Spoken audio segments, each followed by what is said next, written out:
5ই August আমরা একটি স্বাধীন সার্বভৌম বাংলাদেশ পেয়েছি, যা ভারতমুক্ত হয়েছি।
বিএনপির মাঝে কিন্তু চোট ঢুকেছে, আপনারা জানেন।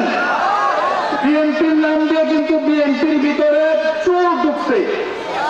আপনারা সবাই সাবধান থাকবেন ওই চোরদের থেকে, কারণ এক চোরকে আমরা তাড়াইছি, আরেক চোরকে আনার জন্য না, আমরা শান্তির জন্য আমরা চাই।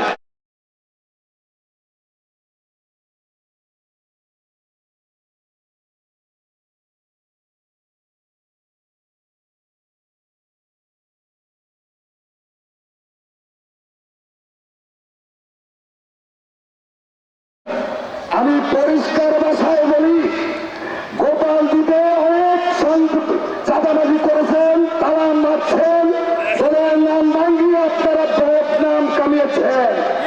আজকে যেহেতু গোপাল দ্বীপ মাটিতে এসেছি, আমি কিন্তু 2,500 ভাড়া থাকি না। আজকার পর শুনি যে আপনারা চাঁদাবাজি করছেন, মানুষকে আতঙ্কে রাখছেন, থানায় স্লিপ দিয়ে মিথ্যা মামলা দিয়ে গ্রেপ্তার করাচ্ছেন মতের বিরোধের কারণে দলীয় লোকজনকেও। আমি কিন্তু আপনাদেরকে ছাড় দিব